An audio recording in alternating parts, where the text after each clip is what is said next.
Anggur yang manis dan beraneka bentuk, kurma yang beragam jenisnya, serta delima yang bergizi tinggi adalah sebagian dari buah-buahan surga yang ada di bumi.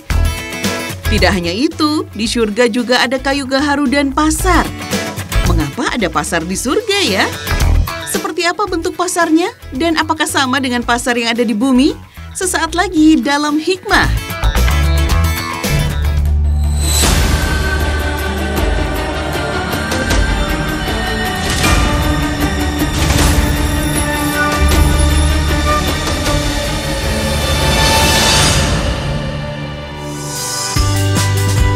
Assalamualaikum warahmatullahi wabarakatuh, sahabat Hikmah.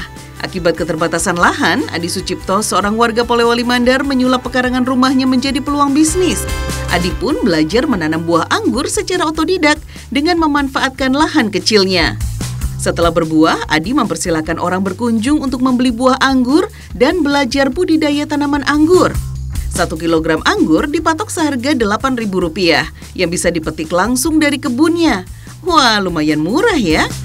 Meski sudah menjual murah dan tidak pelit ilmu, Adi Sucipto justru mendapatkan keuntungan dari usaha agrobisnis buah anggurnya ini hingga jutaan rupiah loh. Sahabat Hikmah, buah anggur adalah salah satu buah yang disebutkan Allah Subhanahu wa Ta'ala ada di dalam surga. Dalam Al-Quran surat An-Naba ayat 31-33 disebutkan, sesungguhnya orang-orang yang bertakwa mendapatkan kemenangan, yaitu kebun-kebun dan buah anggur serta gadis-gadis remaja yang sebaya. Rasa anggur yang manis, warnanya yang beraneka, dan khasiatnya bagi kesehatan membuat anggur layak dijadikan pelajaran dan perenungan bagi kaum beriman. Karena hingga saat ini tidak satupun manusia yang mampu menandingi ciptaan Allah tersebut. Anggur merupakan salah satu buah yang kerap kali disebutkan dalam Al-Quran sebanyak 14 kali. Salah satunya dalam surat Al-Mu'minun ayat 19. Allah Subhanahu wa Ta'ala berfirman, "Lalu dengan air itu kami tumbuhkan untuk kamu kebun-kebun kurma dan anggur. Di dalam kebun-kebun itu kamu memperoleh buah yang banyak dan sebagian dari buah-buahan itu akan kamu makan. Sesungguhnya pada yang demikian itu benar-benar ada tanda kekuasaan Allah bagi kaum yang memikirkan." Anggur selain bisa dikonsumsi langsung, bisa juga diolah menjadi selai yang sangat lezat. Bahannya adalah anggur super sonata dari negara India. Rasanya manis dan tidak ada biji. Perkebunan anggur India ini luasnya 10 hektar dan dalam sekali masa panen bisa menghasilkan hingga 40 ton buah anggur. Tidak hanya dipasarkan di dalam negeri, anggur juga dijual ke negara lain seperti Indonesia. Tinggal campurkan buah anggur yang sudah dihancurkan dengan gula pasir, masak sampai mengental. Biar tambah segar dan terasa sedikit asam, tambahkan perasan lemon. Masak terus hingga ketiga bahan itu tercampur rata. Selain sebagai bahan olesan roti, selai anggur di India juga bisa dimakan bersama dengan chapati atau roti khas India yang terbuat dari tepung gandum. Sahabat Hikmah, selain anggur, buah yang satu ini juga disebutkan sebagai buah surga. Iya, kurma. Kurma yang muda enak juga loh untuk dijadikan jus. Kurma aneka warna ini dari Taman Wisata Keluarga di daerah Pasuruan, Jawa Timur. Masya Allah, kurma asli Indonesia. Umumnya kurma baru tumbuh di tahun ke-9 hingga ke-10. Namun, lewat teknologi kultur jaringan, pada masa tanam 3 tahun, kurma sudah bisa dipanen loh. Yang berwarna kuning ini jenis kurma Bahre dan jenis sultana yang warnanya merah. Waduh, cantiknya. Kurma adalah buah surga yang ada di bumi. Kurma bisa awet disimpan selama bertahun-tahun tanpa menjadi busuk. Tidak heran masyarakat Timur Tengah zaman dulu membawa kurma sebagai bekal perjalanan jauh atau saat melintasi padang pasir. Karena kandungan vitamin dan mineralnya yang sangat baik bagi tubuh, seseorang bisa bertahan hidup hanya dengan mengkonsumsi kurma setiap hari. Seperti yang Allah Subhanahu wa Ta'ala ilhamkan kepada Bunda Maryam saat hendak melahirkan Nabi Isa alaihi salam. Dan goyangkanlah pangkal pohon kurma itu ke arahmu. Niscaya itu akan menggugurkan buah kurma yang masak kepadamu. Al-Quran Surat Maryam ayat 25.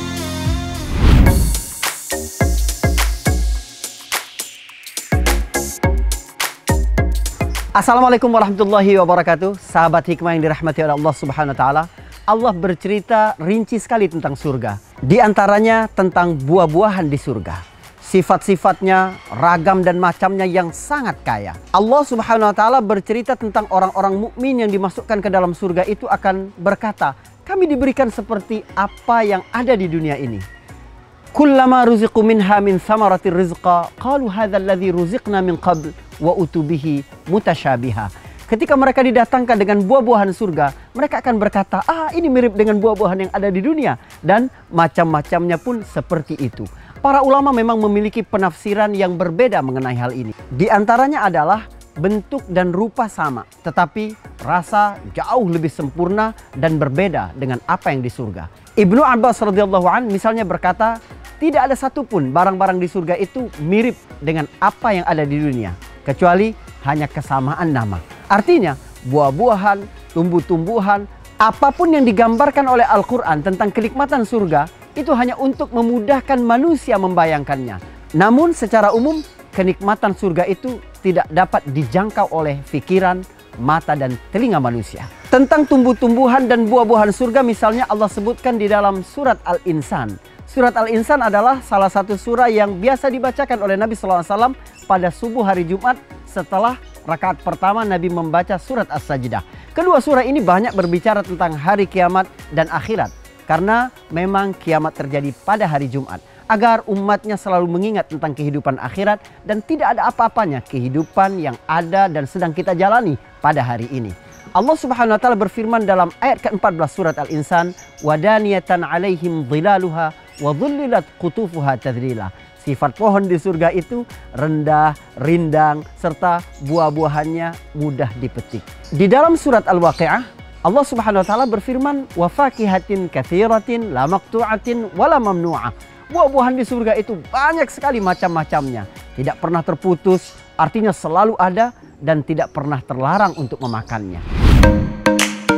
Sahabat hikmah, jahe merupakan tanaman rimpang yang disebut-sebut dalam Al-Quran dan juga digunakan oleh Rasulullah SAW sebagai pengobatan. Allah Subhanahu wa Ta'ala berfirman dalam surat Al-Insan ayat 17.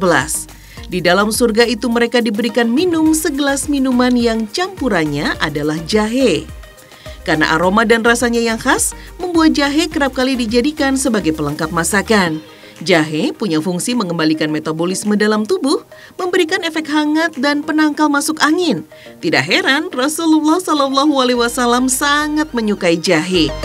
Dari Abu Sa'id Al-Khudri menceritakan, Raja Romawi pernah menghadiahkan kepada Rasulullah satu bejana berisi jahe.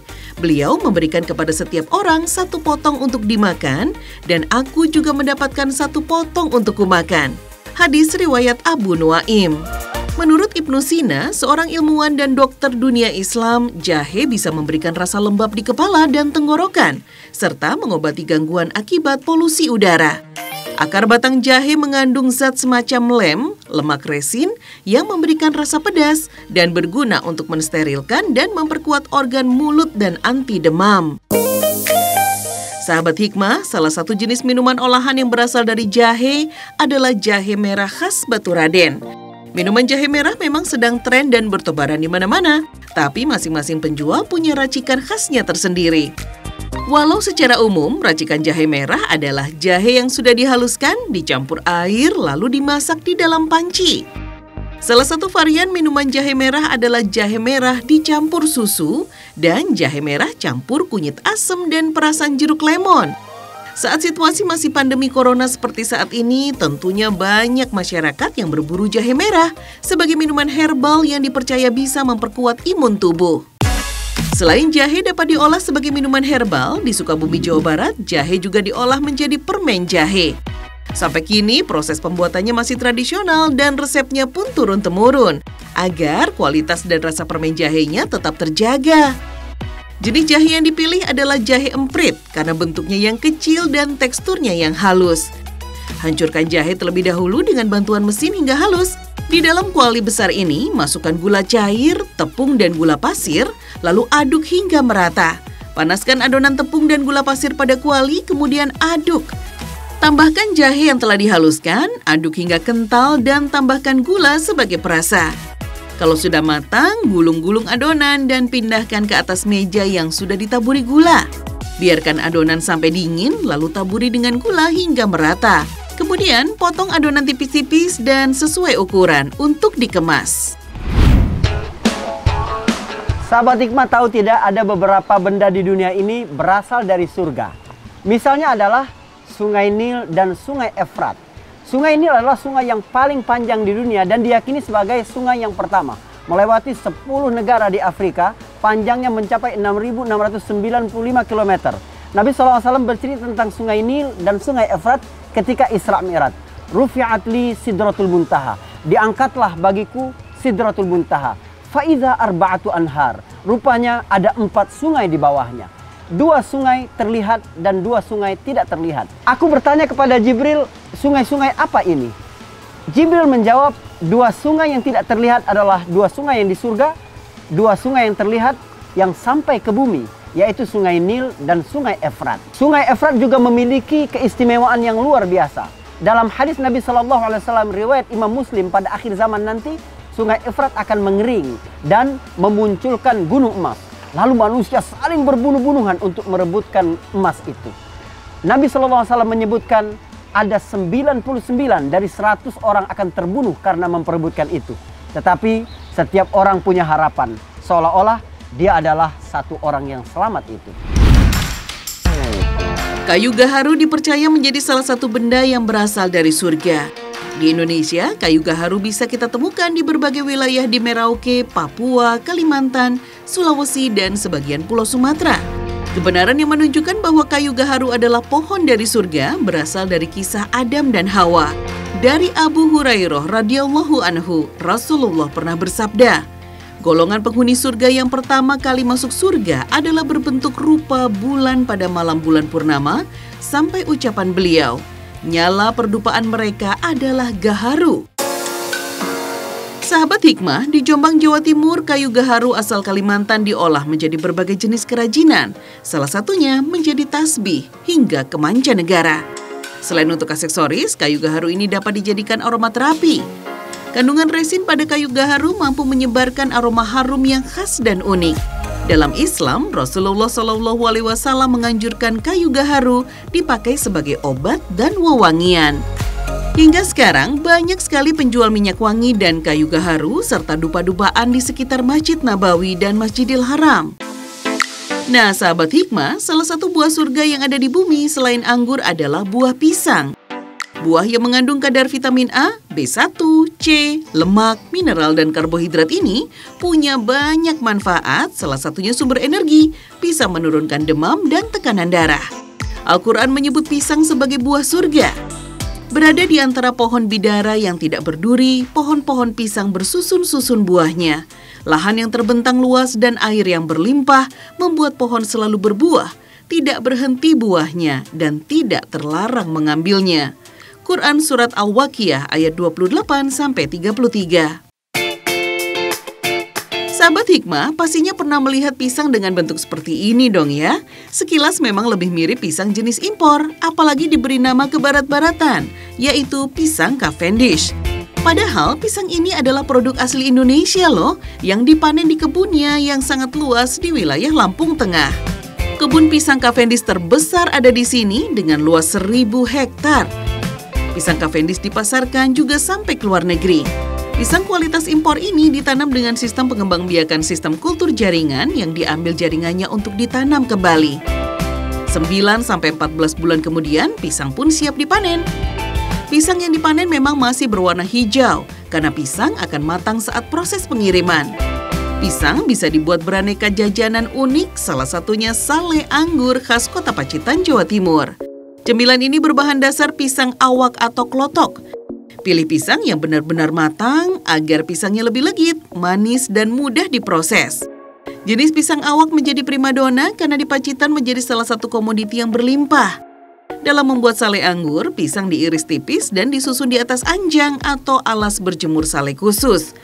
Setelah terisi penuh, irisan pisang dijemur selama 3 hari di bawah teriknya sinar matahari untuk mengurangi kadar airnya. Pisang yang sudah kering kemudian dipanggang dalam oven dengan suhu 70 derajat Celcius untuk mematikan kuman dan menjadikan pisang lebih kering. Setelah pisang matang, diangkat dan didiamkan beberapa menit sebelum dikemas dalam bentuk bulat-bulat seperti ini. Sale anggur bisa bertahan sampai 6 bulan.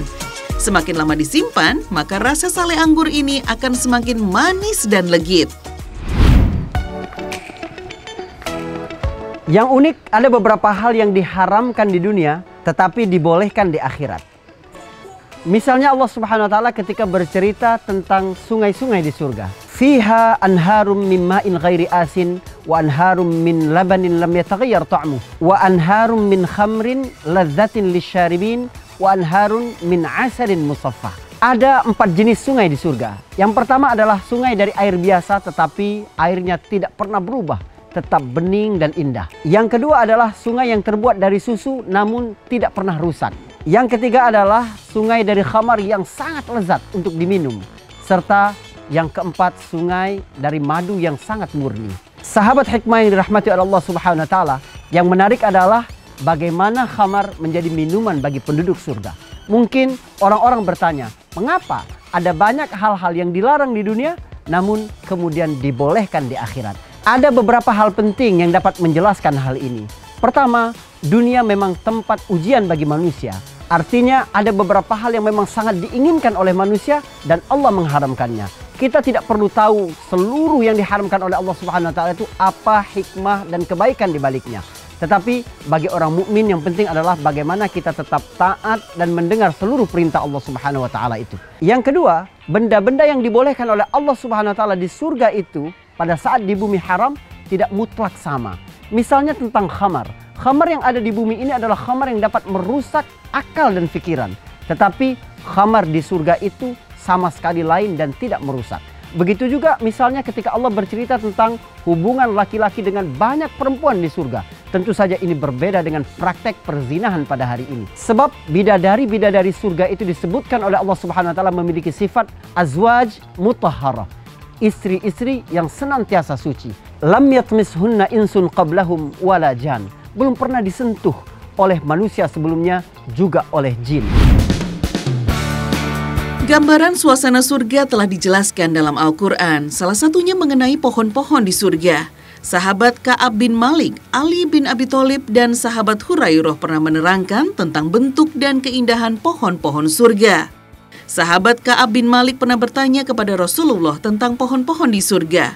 Rasulullah pun menjelaskannya. Dahan-dahan dan ranting-ranting di surga tidak akan pernah kering, daun-daunnya juga tidak akan berjatuhan, dan buah-buah yang basah tidak akan pernah membusuk. Pepohonan di surga sangatlah menarik, indah dan mengagumkan mata. Hal ini disebabkan pohon-pohon di surga terbuat dari emas dan perak. Jika pangkal pohon berasal dari emas, maka ranting dan dahan berasal dari perak. Sebaliknya, jika pangkal pohonnya berasal dari perak, maka ranting dan dahannya terbuat dari emas. Pangkal pohon-pohon di surga berada di udara, sedangkan dahan, ranting, dan daunnya ada di bumi. Hal ini sesuai dengan firman Allah Subhanahu wa Ta'ala dalam surat Al-Haqqah ayat 23-24. Buah-buahannya dekat, dikatakan kepada mereka, makan dan minumlah dengan sedap disebabkan amal yang telah kamu kerjakan pada hari-hari yang telah lalu. Kini saatnya kita uji pengetahuan para sahabat hikmah ya. Kurma, terus mungkin ada apel. Apa ya? Buah kulbi ya? Anggur. Fit. Buah tin. Ya buah tin, buah zaitun. Buah zaitun. Mangga. Mangga pisang. Ini kali ya, apa sih namanya Anggur, itu yang buat ini? Buah bukan sih? Kurma. Iya, benar. Nah, mungkin iya ya. Kurma yang agak ke Arab-Araban lah mungkin lah. Menurut cerita pernah dengar semangka itu ada kurma, buah tin, buah zaitun, pisang, anggur, Buah Kurma. Manis kan, kalau manis ibaratnya sama dengan sunnah Nabi tuh, yang manis-manis. Lah ya semua yang ada di bumi ini di surga ada yang indah-indah terutama ya. Ya kita belum pernah ke sono. Aku nanya ya, belum pernah ke sono. Cuma percaya aja kalau di sana ada. Sahabat hikmah, ternyata surga tidak hanya dikelilingi istana megah dan taman yang indah, tapi juga memiliki pasar di dalamnya. Keberadaan pasar di surga memang tidak seperti keadaan pasar di dunia, sehingga tidak ada transaksi jual beli, tidak ada penjual dan tidak ada pembeli. Diriwayatkan oleh Sayyidina Ali radhiyallahu anhu, Rasulullah bersabda, "Sesungguhnya di dalam surga terdapat pasar yang di dalamnya tidak ada pembeli dan penjual, kecuali beberapa bentuk gambar-gambar dari laki-laki dan perempuan. Ketika seseorang menginginkan bentuk seseorang untuk dirinya, maka ia masuk ke dalam pasar itu." Pasar di surga tidak menjajakan dan menjual kebutuhan hidup. Pasar di surga disediakan untuk ketampanan dan kecantikan serta keharuman tubuh para penghuninya.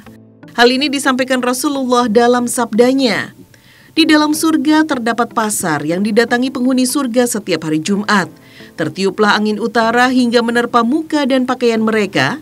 Tiba-tiba mereka berubah bertambah indah, sehingga ketika mereka kembali ke tempatnya disambut oleh keluarganya dan dikatakan, 'Demi Allah, mukamu bertambah bagus.' Mereka juga menjawab, 'Kamu juga bertambah cantik sepeninggalan kami.'" Imam Nawawi menambahkan, pasar surga dapat pula diartikan sebagai tempat berkumpul dan berbincang akrabnya para penduduk surga. Betapa sayangnya Allah Subhanahu wa taala ingin menyelamatkan manusia. Al-Quran atau hadis Nabi SAW berbicara tentang surga ini banyak sekali dan sangat rinci. Allah sebutkan sampai warna mata para bidadari, tenda-tenda, bantal-bantal, rumah-rumah dan istana penduduk surga. Tapi serinci apapun Allah Subhanahu wa taala menggambarkan surga agar tervisual dan menjadikan semangat yang luar biasa dalam diri kita, tetap saja apa yang akan dijumpai oleh orang-orang yang beriman dan bertakwa di surga tidak dapat dibayangkan sama sekali pada hari ini. A'dadtu li'ibadi ma la 'ainun ra'at wa la udhunun sami'at wa la khatara 'ala qalbi bashar. Aku menyiapkan untuk hamba-hambaku nanti apa-apa yang tidak bisa dilihat oleh mata, tidak bisa didengar oleh telinga, dan tidak bisa dibayangkan oleh hati manusia pada hari ini. Surga dan seluruh gambaran tentang kenikmatannya adalah semangat yang luar biasa bagi orang-orang menjadi lebih taat dan bertakwa kepada Allah Subhanahu wa taala. Assalamualaikum warahmatullahi wabarakatuh.